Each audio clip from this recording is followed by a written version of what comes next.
Thank you, Stuart. Thank you all for being here. I'm David Beer, Director of Immigration Studies at the Cato Institute. We have an enormous amount to cover when we talk about the mass deportation plan of this administration. But here's the broad overview. I have 4 points about what they're doing. The first point is they want to strip people of status. Number 2, arrest based on convenience rather than threat. Deport without due process. And number 4, divert all governmental resources to this effort. To elaborate on this broad outline, the first goal is to strip as many people as possible of their lawful status, legal protection, or U.S. citizenship to open them up to deportation. To repeat, mass deportation is not about people who are in the country illegally. DHS is in the process of stripping about 2.7 million people of their status. It has already terminated temporary protected status, or TPS, early for Venezuelans, Haitians, Afghans, Nepalese, Cameroonians. This effectively turns 500,000 people into illegal immigrants without any change in their country conditions. It is a near certainty that another 500,000 or so TPS holders will follow them when their renewal dates come up. ICE is arresting thousands of people at their immigration court hearings to prevent them from having a chance of getting the legal status the law entitles them to. Mass deportation is not even about people who once upon a time entered the country illegally.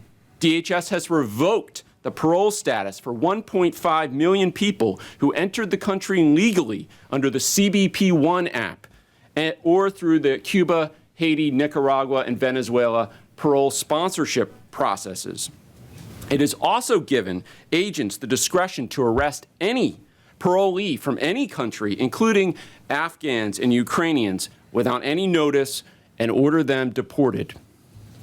You already heard about international students, but even specific legal permanent residents have had their green cards taken for political advocacy. Mass deportation is not even about non-citizens. The administration is also attempting to strip citizenship from U.S.-born children of anyone whose parents were not legal permanent residents at the time of their birth. Thankfully, the courts have blocked the birthright order for now, but it proves that mass deportation's goal is not to correct violations of the law. The goal is to create as many targets as possible. The administration doesn't want to fix the immigration problems. It wants more problems. So now it's created even more illegal immigrants. How is it deciding who it is going to deport? Which brings us to the second part of the deportation plan. Arrest based on convenience, not threat. It's why we're seeing the lowest priority people who are checking in, going to their hearings and interviews, not committing any crimes, suddenly becoming the highest priority of ICE. On his first day in office, the president revoked a DHS memo that required ICE agents to target public safety threats. At the same time, the White House created a daily arrest quota. This means that even if agents know there is a higher priority target out there, they have to arrest the easiest target to fill that quota.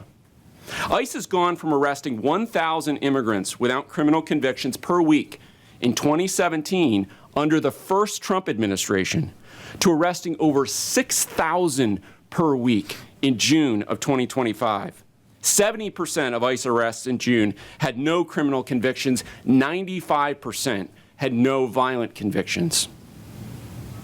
In May, the White House mandated that they deprioritize criminals and start targeting non-criminals at work sites, Home Depots, and 7-Elevens. Historically, ICE has always made arrests disproportionately of people already in state, local, or federal custody, since this allows them to verify their immigration status before arresting them. Not anymore. ICE went from conducting 850 street arrests per week in 2017 under the first Trump administration to nearly 5,000 street arrests per week in June. A 500% increase, 80% without any criminal conviction. But guess what? When you pull up in front of a Home Depot or a 7-Eleven, you can't see someone's legal status. So the upshot of this new policy is blatant profiling. Last week, agents rolled up in front of an IHOP in Santa Clara, California, and demanded to speak to a landscaper out front. According to DHS's own account, he refused to speak with them and walked away. So they pepper sprayed him, tackled him, and beat him. This was a father of 3 U.S. Marines beaten for exercising his basic constitutional rights. And he's not alone. Just a few minutes away from the IHOP, a U.S. citizen was also tackled for refusing to speak to agents. As soon as they saw that he spoke English, they left him alone and walked away. This is why they are wearing masks. This isn't public safety. It is chaos. But these arrest results would still be impossible without the third part of the plan, massive resource diversion. Some people call it the Great ICE Heist. First, Border Patrol off the border, harassing people in the interior all over. As far away as Maine, Border Patrol agents arrested a group of workers after someone called them and said they looked illegal to them. This is from the agency.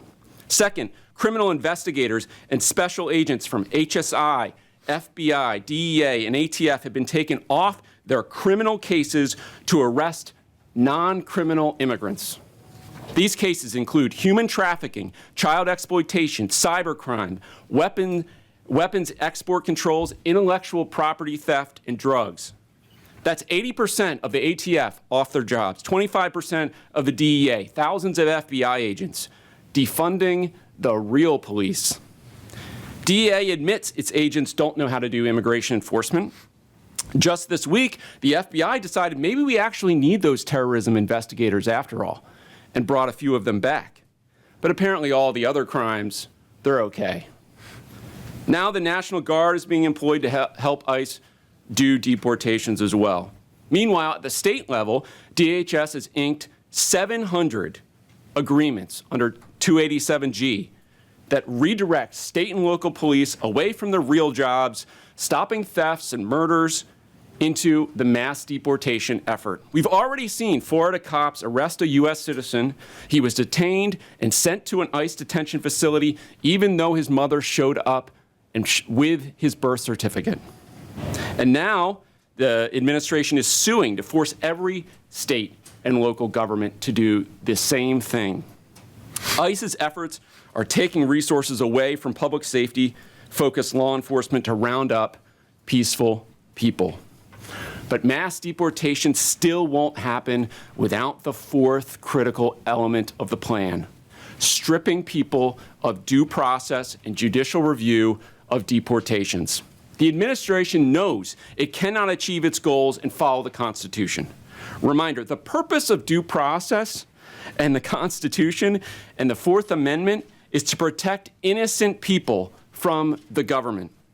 Since 1996, the law has permitted some people to be removed from the United States without a hearing or an immigration judge's removal order if they were arriving in the United States near a border under a procedure known as expedited removal.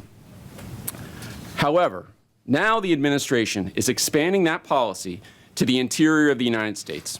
There's a lawsuit against this policy which plausibly alleges that it's illegal and it's in violation of the statute, which limits it only to people who are arriving in the United States.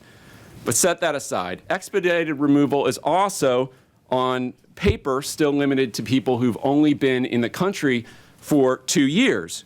But if there's no hearing and there's no way for you to show any evidence, then there's no way to prove you've been here longer.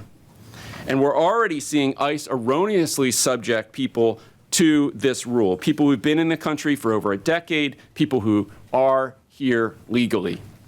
Expedited removal is also not supposed to apply to people with a credible fear of persecution in their home country, but ICE appears to just be ignoring that entirely. The second policy to evade due process is deportations to third countries.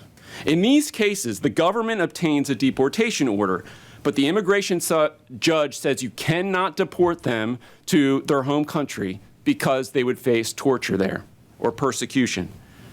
The Trump administration is immediately taking these people and deporting them to another country without giving them the opportunity to claim that they would also be persecuted there. For instance, if you're a gay ex-Muslim from Iran, the IJ will say you can't be deported to Iran.